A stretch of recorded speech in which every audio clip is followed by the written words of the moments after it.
ನೋಡಿ, ಕಾಂಗ್ರೆಸ್ ಪಕ್ಷ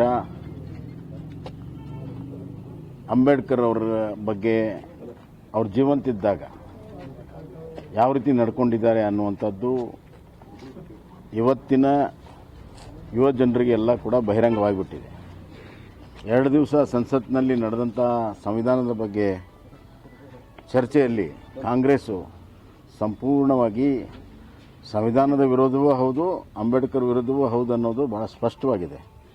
ಅದನ್ನು ಮುಚ್ಚಿಕೊಳ್ಳಲು ಇವತ್ತು ಅವರ ಹೇಳಿಕೆಯನ್ನು ತಿರುಚಿ ಇವತ್ತು ಈ ಒಂದು ತಮ್ಮ ಇಷ್ಟು ದಿವಸದ ಅಪರಾಧವನ್ನು ಮುಚ್ಚಿಕೊಳ್ಳಲು ಈ ಕೆಲಸವನ್ನು ಅವ್ರು ಮಾಡ್ತಾ ಇದ್ದಾರೆ. ಅವ್ರಿಗೇನಾದರೂ ಅಂಬೇಡ್ಕರ್ ಅವ್ರ ಬಗ್ಗೆ ಕಳಕಳಿ ಇದ್ದರೆ ಅವರೇನು ಹಿಂದೆ ಅವ್ರ ಹಿರಿಯರೆಲ್ಲ ಏನು ಅಂಬೇಡ್ಕರ್ಗೆ ಅಪಮಾನ ಮಾಡಿದ್ದಾರೆ, ಅದಕ್ಕೆ ಪ್ರಾಯಶ್ಚಿತ್ತ ಮಾಡ್ಕೋಬೇಕು. ಸರ್, ಬಸ್ ದರ ಏರಿಕೆ ಜನ ವಿರೋಧಿ, ಅದರಲ್ಲಿ ಎರಡೇ ಮಾತೇ ಇಲ್ಲ. ಜನಸಾಮಾನ್ಯರು ಹೇಳ್ತಾ ಇದ್ದಾರೆ. ಅವರು ಏನು ಶಕ್ತಿ ಯೋಜನೆ ಮಾಡಿದ್ದಾರೆ, ಕಾಲಕ್ಕೆ ಆ ದುಡ್ಡು ಕೊಟ್ಟಿಲ್ಲ. ಅವರು ಸರ್ಕಾರದ ಬಾಕ್ಸಿಂದ ಕೊಡಬೇಕಾಯಿತು, ಕೊಟ್ಟಿಲ್ಲ. ಅದರಿಂದ ಬೇರೆ ಯುವಕರಿಗೆ ವಿದ್ಯಾರ್ಥಿಗಳಿಗೆ ಭಾಳ ತೊಂದರೆ ಆಗಿದೆ.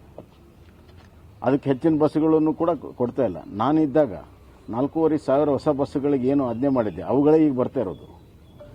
ಮತ್ತು ಸಾಲ ಹೇಳ್ತಾರೆ ಅವರು ಕಾಂಗ್ರೆಸ್ ಕಾಲದಿಂದನೂ ಕೂಡ ಅದು ಕ್ಯುಮುಲೇಟಿವ್ ಸಾಲ. ಅದು ಕೋವಿಡ್ ಸಂದರ್ಭದಲ್ಲಿ ಲಾಸ್ ಆಗಿತ್ತು, ಆದರೂ ಕೂಡ ಯಡಿಯೂರಪ್ಪನವರು ಅವರಿಗೆ ಕಾಂಪನ್ಸೇಟ್ ಮಾಡಿಕೊಟ್ಟಿದ್ದಾರೆ. ನಮ್ಮ ಕಾಲದಲ್ಲೂ ಕೂಡ ನಾವು ಯಾವುದೇ ರೀತಿಯ ತೊಂದರೆ ಆಗದಂತೆ ಇವತ್ತು ಮಾಡಿದೆ. ಈ ಸಂದರ್ಭದಲ್ಲಿ ಅವ್ರಿಗೆ ಡೀಸೆಲ್ಗೆ ಸುದ್ದ ದುಡ್ಡು ಕೊಡೋಕ್ಕೆ ದುಡ್ಡು ಇಲ್ಲದಂಥ ಪರಿಸ್ಥಿತಿಯನ್ನು ಮಾಡಿದ್ದಾರೆ. ಅದಕ್ಕಾಗಿ ಅವರು ತಮ್ಮ ಗ್ಯಾರಂಟಿಗೆ ಸಂಪನ್ಮೂಲ ಕ್ರೋಢೀಕರಿಸಲು ವಿಫಲವಾಗಿ ಈ ರಾಜ್ಯವನ್ನು ದಿವಾಳಿ ಮಾಡಿದ್ದನ್ನು ಈಗ ಸರಿದೂಗಿಸೋ ಸಲುವಾಗಿ, ಮುಚ್ಚಾಕೋ ಸಲುವಾಗಿ ಈ ಥರ ಜನರ ಮೇಲೆ ತೆರಿಗೆಯ ಭಾರವನ್ನು ಹಾಕ್ತಾ ಇದ್ದಾರೆ. ಇದು ಕೇವಲ ಸಾರಿಗೆ ಅಂತಲ್ಲ, ನೀವು ಯಾವ ವಿಚಾರದಲ್ಲೂ ತೆಗೆದುಕೊಳ್ಳಿ. ನೀರಿನಲ್ಲಿ ಹೆಚ್ಚಿನ ದರ ಮಾಡಿದ್ದಾರೆ, ವಿದ್ಯುತ್ ಶಕ್ತಿಗೆ ಹೆಚ್ಚಿನ ದರ ಮಾಡಿದ್ದಾರೆ, ಈಗಾಗಲೇ ಹಾಲಿಂದ ಮಾಡಿದ್ದಾರೆ, ಮತ್ತೊಮ್ಮೆ ಮಾಡಬೇಕು ಅಂತಾರೆ. ಆಮೇಲೆ ಸ್ಟ್ಯಾಂಪ್ ಡ್ಯೂಟಿಯಲ್ಲಿ ಹೆಚ್ಚು ಮಾಡಿದ್ದಾರೆ, ಮೋಟರ್ ವೆಹಿಕಲಲ್ಲಿ ಹೆಚ್ಚು ಮಾಡಿದ್ದಾರೆ, ಪೆಟ್ರೋಲ್ ಡೀಸೆಲ್ ಮೇಲೆ ಹೆಚ್ಚು ಮಾಡಿದ್ದಾರೆ. ಮೈನ್ಸಲ್ಲಿ ಇವತ್ತು ಇನ್ನು ಮುಂದೆ ಕಡಿ ಏನು ಜನಸಾಮಾನ್ಯರು ಬಳಕೆ ಮಾಡ್ತಾರೆ ಹೊಸು, ಅದರ ಮೇಲೆ ಹೆಚ್ಚಾಗ್ತದೆ. ಆಮೇಲೆ ಪಶ್ಚಿಮ ಘಟ್ಟದಿಂದ ಬರುವಂಥ ನೀರಿನ ಮೇಲೆ ತೆರಿಗೆ ಹಾಕಬೇಕು ಅನ್ನುವಂಥ ವಿಚಾರ ಇಟ್ಕೊಂಡಿದ್ದಾರೆ. ಗಾಳಿ ಒಂದು ಬಿಟ್ಟರೆ ಎಲ್ಲದರ ಮೇಲೆ ತೆರಿಗೆ ಹಾಕ್ತಾ ಇದ್ದಾರೆ. ಇವರು ಗಾಳಿಗೆ ತೆರಿಗೆ ಹಾಕುವಂಥ ದಿನಗಳು ಈ ಸರ್ಕಾರದಲ್ಲಿ ದೂರ ಇಲ್ಲ ಅಂತ ನನಗೆ ಅನಿಸ್ತಾ ಇದೆ. ಇದೊಂದು ದುರಾಡಳಿತದ ಆರ್ಥಿಕ ನಿರ್ವಹಣೆಯಲ್ಲಿ ವಿಫಲವಾಗಿರುವಂಥ, ಅಭಿವೃದ್ಧಿ ಶೂನ್ಯವಾಗಿರುವಂಥ ಪ್ರತಿಫಲ ಈ ತೆರಿಗೆಗಳ ಭಾರ ಇವತ್ತು ಕರ್ನಾಟಕದಲ್ಲಾಗಿದೆ. ಸರ್, ಈ ಬಗ್ಗೆ ಸಿಎಂ ಕೇಳಿದ್ರೆ ಇಲ್ಲ ರೈಲ್ವೆ ದರ ಏರಿಕೆ ಮಾಡಲಿಲ್ವಾ ಕೇಂದ್ರದವರು ಅಂತ. ಅಲ್ಲ, ಇದಕ್ಕೆ ಹೋಲಿಕೆ ಮಾಡೋಕ್ಕಾಗಲ್ಲ.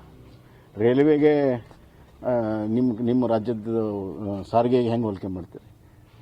ವಿತ್ತಂಡವಾದ ಮಾಡಬಾರ್ದು. ನೀವು ಮುಖ್ಯಮಂತ್ರಿಯಾಗಿದ್ದೀರಿ, ನಿಮ್ಮ ರಾಜ್ಯದ್ದು ನಿಮ್ಮ ಸಂಸ್ಥೆದು ನೀವು ಹೇಳಿ. ಈಗ ರಸ್ತೆಗಳೆಲ್ಲ ತೆಗ್ಬಿದ್ದಿದ್ದಾವೆ, ಚಂದ್ರ ಮೇಲೂ ತೆಗ್ಗಿದ್ದಾವೆ ಅಂತಂದ್ರೆ ಏನಾದ್ರು ಅರ್ಥ ಇದೆಯಾ? ಅದಕ್ಕೆ ರಸ್ತೆಗಳು ನೋಡೋಂಗಿಲ್ಲ, ಒಂದು ಪ್ಯಾಚ್ ವರ್ಕ್ ಮಾಡೋಕ್ಕಾಗಿಲ್ಲ. ಇವ್ರಿಗೆ ಯಾವ ನೈತಿಕತೆ ಇದೆ? ಸರ್, ಕುಮಾರಸ್ವಾಮಿ ಹೇಳ್ದ 60% ಸರ್ಕಾರ ಇದೆ ಅಂತ ಹೇಳಿಕೆಗೆ ಸಿದ್ದರಾಮಯ್ಯ ತಿಳಿಯಲ್ಪಟ್ಟಿದ್ರು. ಸಾಕ್ಷಿ ಕೊಡಲಿ, ಅವರು ಪುರಾವೆ ಮಾಡಲಿ.